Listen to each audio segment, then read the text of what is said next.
I suck at mechanical engineering, and I don't have enough Lego Technic to actually build a robot arm, which is why I impulsively bought the biggest Lego Technic set ever made with no intention of actually following the instructions and building it. I'm not an idiot, I promise. This set comes with all the electronics and actuators and Technic pieces I could ever need to build a Lego robot arm. So the first step is to actually make a plan of paper, because I don't know what I'm doing.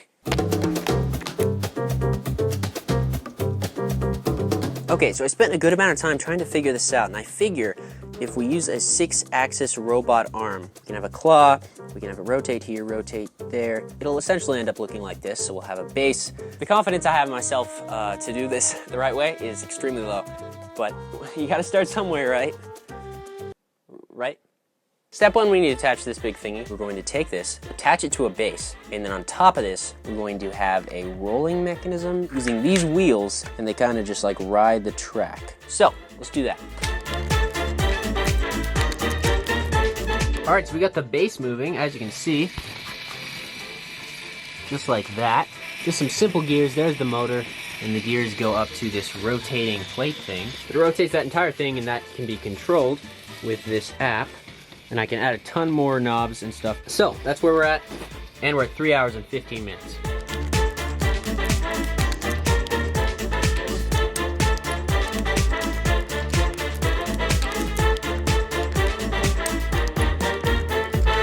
All right, so it has been 6, almost 7 hours. I just completed the base. This will connect to this power brick or hub or whatever you want to call it. And there's one motor underneath that will spin this whole thing.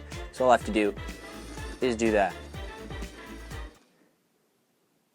until it disconnects. So now the goal is to take this and build up a box that's about yay big, and then inside of that we'll put another power hub at the top. We're gonna put a motor inside it to hinge the next section. So now just to figure out how to do that.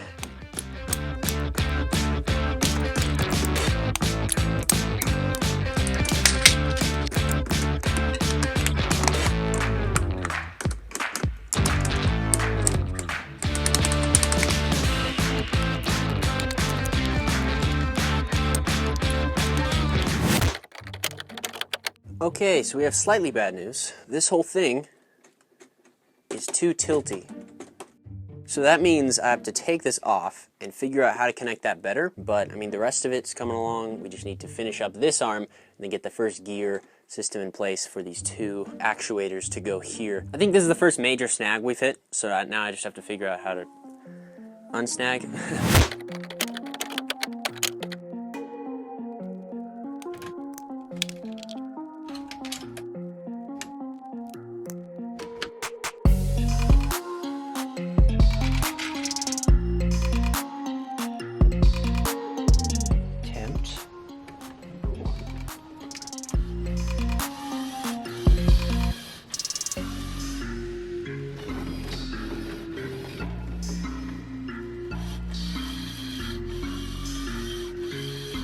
All right, guys, so it's almost been 12 hours, and literally everything that could go wrong has. We've replaced the whole system we had with mechanical actuators, and hopefully that will do it, but this arm could not lift more than itself, and that's not good, because we still have one, and then a little rotating arm still to put on that. So we're getting closer. The next thing we need to do is finish designing this arm, and then we need to design the hand right on top of that. After all that is done, we can finally test it and see if this arm is as good as I had hoped it would be. Not gonna lie, it probably won't be, but imagine if it is.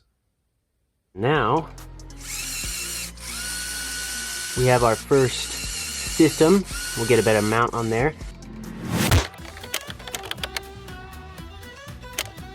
Okay, so as you can see behind me, it's going really well. However, we've run into an issue. Like always, why are we always running into issues? It's so stupid. But we did run into a small issue, which is that this thing, how do you hold this on? Like, it has to go in there, and it has to go in here. And how does that not wear out over time and just fall out? So we gotta fix that. Okay, so this works like this. So now this thing twists sideways, this thing twists up and down, and this thing twists up and down. So all we need for this build to be done is just a, grabber claw thingy. So it's coming along really good. We are roughly, 15 hours in or so. The last thing we need to do before this is completely finished is build a robot hand. So just a little grabber, but then this thing will be done and we can start testing it and using it.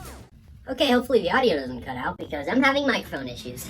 Okay, so now for the last step before we can actually do stuff with this thing and make it actually like build stuff, we have to build a builder. So we have to build a hand that can essentially grab bricks, pick them up, put them down in a fashion where it like presses it on. So this is the base that the robot's gonna be building on, and so what we need is something that can go like this, and then go like this, but it can't just set it down anywhere. It has to be precise, which is gonna be the hardest part about this project, because I still, again, don't know what I'm doing. But once that happens, we need to make it so when it opens, a little pusher comes down and pushes. We have this axle right here, which will spin, and this will activate the pincers, as you would say. Okay, so now all I gotta do is perfect this, and then we should be good. Okay, so I don't know how to slow the motors down. So I reached out to this one really cool YouTuber called RacingBrick, and he actually told me that you have to multiply it by a negative number or something. So I tried that, and luckily it worked. So that means that everything works on the robot, and now all I have to do is cover it up and make it look good. And right now, it kind of looks like poo-poo. So let's do that.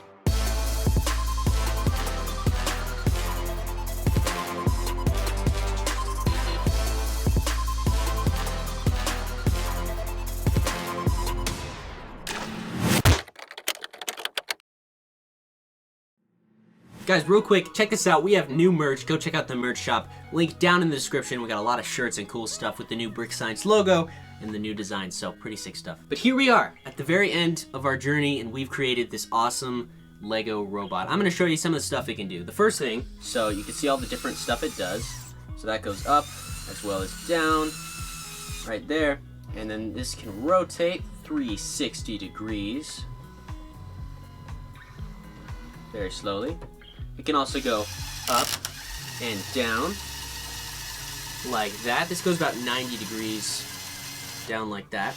You can see here, this one in the front goes up and down, and this one also goes sideways, so you can do some nice little positional combos. I'm not really sure. The first experiment I want to run is to see if this can move a brick from one to the other and see if it can click it into the base plate. So let's do that. We got our brick right here. Now what I'm going to do is I'm going to go this way, the other way, like that, and I'm gonna lower this a little bit. Let's see if we can pick this up. Just close the chompers there. And there we have our brick. Just pick that up nice and easy. Actually that went really well. The robot's like in the middle of my screen here, so now we can go back over to this side, and let's see if we can snap it down, actually. Line it up over the studs there. Let's let it go, and then what we're gonna do is we're gonna come back up, close this, we're going to push it down. Alright, let's see how that did. So it looks like it pressed it down about 60%. I mean, 1/2 is all the way on there, so I'd say that did pretty good. So I've given it a brick separator, and we're gonna see this piece is all the way pushed down. You can see if I put it on there like that. We're gonna see if it can brick separate, just with like a normal brick. So let's bring it down. And then we might have to move this further away. Okay, I moved the brick forward a little. And then if we can do this, it should connect. And then, open these up, push this down.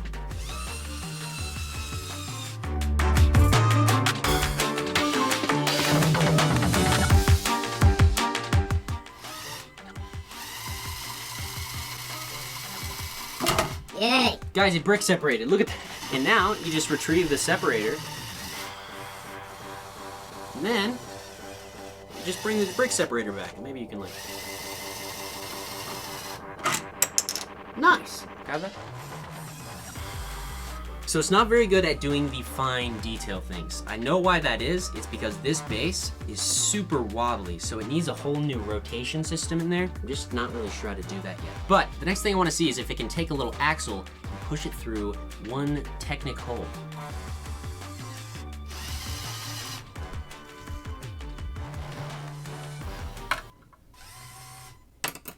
Okay, so it can do that. The big question is, can you hold a soldering iron? Look at that, it can. Pretend that's plugged in. So we can hold a soldering iron, so that's a plus. This machine holding a hot soldering iron. That sounds fantastic. Stab. Let me see if we can hold a drawer. Actually pretty sick. And then I just grab stuff out of the drawer.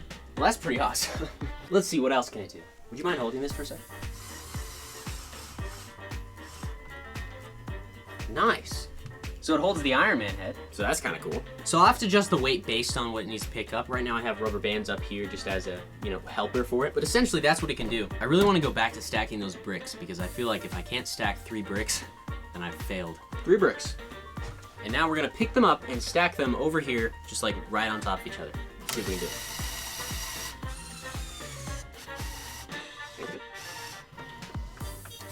Here's one.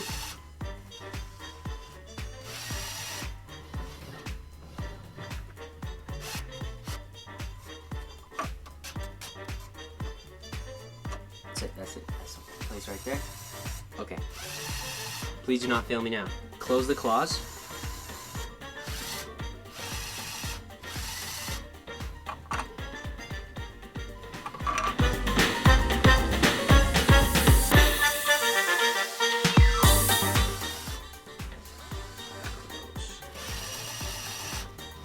Here we go.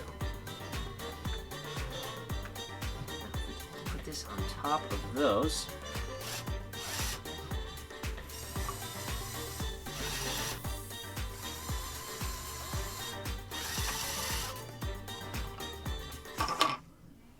Well, the building aspect of this thing is kind of a failure, but it can assist me, and it does work relatively well. There's a lot of things in here that need to be improved, and I'm sure I'll get a lot of time to do that. But before this can actually build, we need to fix a couple things. So if you want to see a part 2 of this, comment down below, and I'll make this thing so it can actually build things, make it a lot stronger, a lot faster, and a lot cooler. Thanks so much for watching, guys. My name's Riley, and I'll talk to you in the next Brick Science. See ya. Do you think they should subscribe?